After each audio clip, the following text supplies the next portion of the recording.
Assalamualaikum warahmatullahi wabarakatuh. Perkenalkan, nama saya Dewi Indriani dari SMA Negeri 1 Pusaka Negara.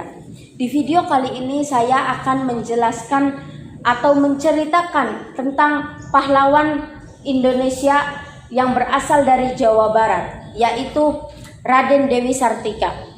Raden Dewi Sartika ini lahir di Cicalengka pada tanggal 4 Desember 1884.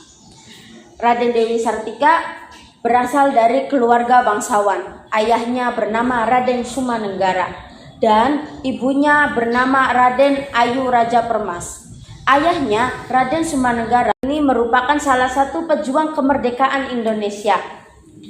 Beliau diasingkan di salah satu pulau di Ternate, sehingga Raden Dewi Sartika ini sejak kecil tidak tinggal bersama ayahnya, melainkan tinggal bersama pamannya. Sejak kecil, Raden Dewi Sartika ini sangat pandai sekali bermain bersama teman-temannya. Tidak hanya bermain, dia juga pandai bersosialisasi. Sehingga pada suatu saat, Raden Dewi Sartika mengirimkan surat kepada teman dan kerabatnya. Namun naas, teman dan kerabatnya sama sekali tidak bisa membaca, apalagi menulis. Nah, pada suatu saat Raden Dewi Sartika berinisiatif ingin mengajarkan teman dan kerabatnya untuk bisa membaca dan menulis. Pada suatu saat Raden Dewi Sartika melihat bahwa sebenarnya potensi perempuan di Indonesia, khususnya di pribumi, sebenarnya ingin sekali dididik. Namun karena keadaan ekonomi, politik, sosial, dan budaya pada masa itu yang tidak memungkinkan sekali perempuan untuk mendapatkan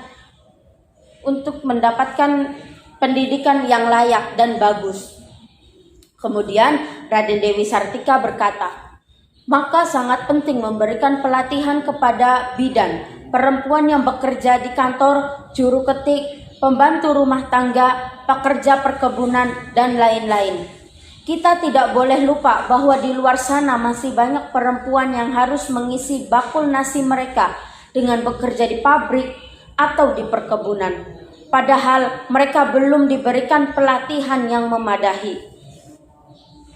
Hingga pada akhirnya tahun 1904, Raden Dewi Sartika mendirikan sekolah yang bernama Istri di Pendopo, Kabupaten Bandung, Jawa Barat, dengan visi menjadi awewe kudu miboga keterampilan, kudu sagala bisa, ambeh bisa hirup. Kemudian Raden Dewi Sartika ini yang memberikan pelatihan dan juga memberikan ajaran kepada murid-muridnya, mengajarkan tentang membaca, menulis, berhitung, menjahit, menyulam, hingga mengajarkan tentang ilmu agama. Hingga pada tahun 1912, sekolah Istri ini sudah sangat menyebar luas di Kabupaten Bandung. Genap 25 tahun, sekolah Istri mendapatkan penghargaan dari Hindia Belanda. Namun perjuangannya tidak cukup sampai di sini. Raden Dewi Sartika dikungsikan di Sinem, Tasikmalaya pada tahun 1946 karena di sana Indonesia sedang memperebutkan kemerdekaannya. Hingga pada akhirnya tanggal 11 September 1947, pahlawan kita Raden Dewi Sartika menghembuskan nafas terakhirnya. Beliau dimakamkan dengan sangat sederhana di wilayah setempat. Itulah cerita dari saya, kurang lebihnya mohon maaf. Wabillahi taufiq wal hidayah. Wassalamualaikum warahmatullahi wabarakatuh.